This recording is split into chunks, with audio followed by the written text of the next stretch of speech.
The bodybuilder at its root is concerned with self-development through self-mastery. Everybody's on steroids. Everybody.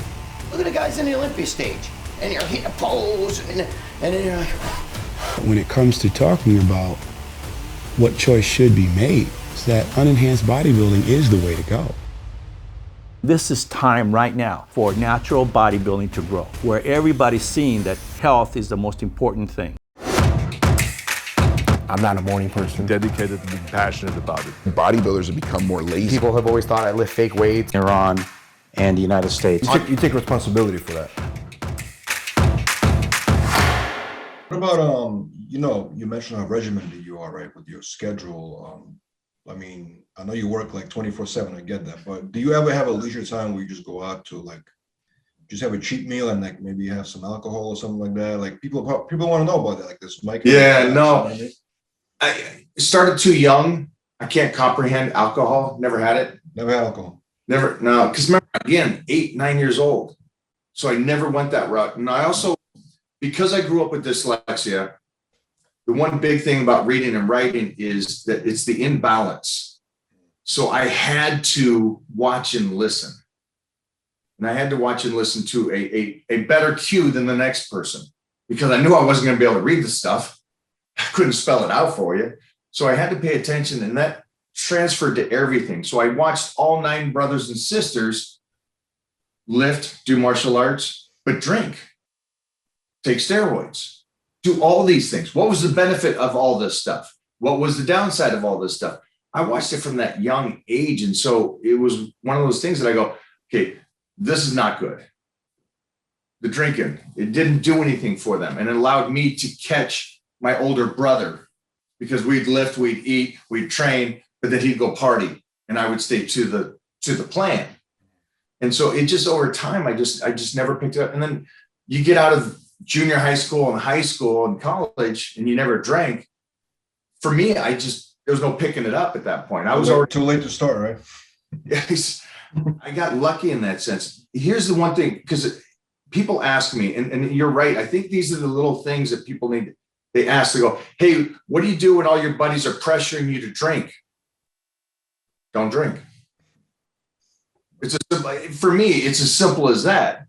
We're not in high school no more. It's not one of those things where you're out to dinner and they're like, hey, let's make sure we have ice cream and cookies and all this stuff. It's like, no, I'm just going to have my steak and salad. I'm good. Right. That's funny. So you mentioned your brothers took steroids and you witnessed that? Sisters too. Oh, wow. Yeah. Oh, no. My sister, won Miss Washington, Miss Seattle, took 4th of North American. My brother won Mr. Washington, powerlifting. Our whole family did it. So, because my mom was a martial artist, my dad did bodybuilding and football. We all were athletes and we all did it. The only difference was they were older than me. And so I got to watch the benefits. And so I got to watch and as a boy, you always want to beat your older brother. Mm-hmm. Well, I had 4 older brothers. I had 4 older brothers that all bodybuilded, played football, wrestled, martial art. And so I'm trying to kick all their ass in time. And so I was watching what they did that worked and what they did that didn't work. And so it was excited. You saw side effects that you didn't like? Yeah, I did. I was getting ready for Teenage Washington. Teenage Nationals. It was 1987. It was in the lineup was Gerard Dente in the heavyweights with me. Chris Cormier was Gerard from MHP, the guy that owns MHP. Yeah. Chris Cormier was a light heavyweight. Other guys were there too. Aaron Eckenrode, these young kids that were the names of the industry. And so I was getting ready for this, and it was the first time they had Teenage Nationals in Washington. Mm-hmm. So I'm getting ready, and it's about 2 weeks out. So everybody's telling me, you're not going to win this show. Mm-hmm. You can't compete against these kids. These kids are, whatever. They're doing stuff. And I'm like, whatever, I'm going to do it anyways. I'm going to compete. Now, to set the story up, it's the visual thing. If you're around yourself every day, you don't see yourself change much, or your significant other change much.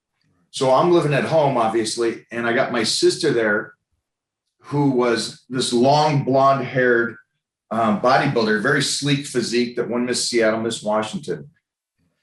So the problem was that I would see these people every single day.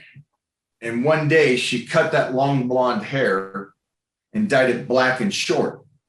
Now I'm in the gym. It's about a week out from the show. I look over and I thought I see a teenager that I'm going to compete against. He's got traps up to the ears, you know, these 26-inch legs. I'm like, holy sheesh, that's a big kid. Turns it around and it's my sister. I didn't even realize, looking at this, the transformation she made by getting on it. So we can all agree steroids are an amazing thing, but we can all agree that it changes you dramatically. And so without me even seeing this or the day-to-day thing, that shocked me till today. The transformation from this beautiful girl, blonde, long hair, almost like visual twin, and to this champion bodybuilder, but at the same time, it just changed her completely. And so I was like, that's extreme. And so by watching that, or watching my older brother get better than me, and then me close the gap. He gets better than me, then gets off it. And I keep closing the gap. I'm the tortoise moving real slow, but each jump he does, I'm closing in. Because on steroids, you know as well as I do, you gain, you can't keep. It loses. Then you go back, and then you go back. And so the slow ride for me seemed like it was the smartest thing for me. And so watching them, alcohol, drugs, anything like that, I stayed regimen. It's been maybe it's just because, you know, it's being reported, but it seems like there's been a lot of deaths in bodybuilding. Wow. 2020, even this year, you know, guys die like in their 50s, you know, late 40s. I don't want to mention any names, you know what I mean? But like, I'm sure you know. One of them was just a couple of them were my friends and stuff. So yeah, do you think that's, I mean, obviously it's different things, but do you think, if you think bodybuilders, you know, should be in a healthy side, obviously, even though it's an extreme sport, I get that. But do you think it's anything to do with a lifestyle at all, or is it just a coincidence? I think it's a harsh reality.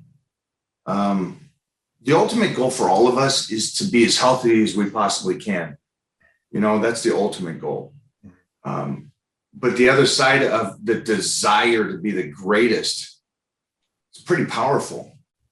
And so a lot of these guys, the power to be the greatest makes you do stuff that you probably don't want to do. And as you and I know, because we're behind the curtain, we talk to a lot of these guys, and a lot of these guys aren't happy having to do what they have to do. But to be the greatest, you kind of have to go down that road for a lot of people. And so I don't think it's a coincidence. I think it's a lot of abuse. And I think anything like that is, to that extreme, it's risky. But again, I'm not one to judge anything. Whatever you want to do, that's the funny thing. Somebody commented the other day and goes, how are you friends with, I forgot who I was with. It wasn't Rich, because I was an old one, but it was somebody else that does stuff, chemicals. And they go, how can you be friends with them? And I'm like, what are you talking about? He goes, well, he does steroids. And you go, you don't. I've never claimed anything about disliking people or saying don't do it. I've never said anything like that. In 40 years, being in the magazine since 1987, there's not one article of me downgrading somebody for doing something. Whatever you want to do is great with you. It doesn't interfere with my life. I'm not gonna chalk it up to he's better than me because of that. I'll keep competing. I'll keep doing my thing. And so yeah, I think people misunderstand you sometimes. You never preached anything to anyone. Like, I've never heard you in any interview say that this is the way to go. You always just talk about your personal choice. I never, you know what I mean? Like, I think people I think in today's world of social media, just everybody wants to hear what they want to hear, but they don't actually hear what you're saying. You know what I mean? You know how many Not everyone, just some people. So 1987's first article, still have articles today, 2021. You know how many articles were talked about being natural? One. It's not me that talks about it. It's society.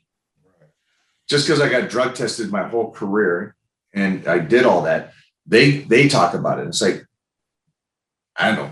It's a personal choice. I'll hang out with anybody. Everybody knows that Rich talked about it all the time. One of my dearest friends in the world. It's like, what, you're not going to hang out with somebody because they have some beers on the weekend? Of course you are. It doesn't change you, man. Don't be an idiot.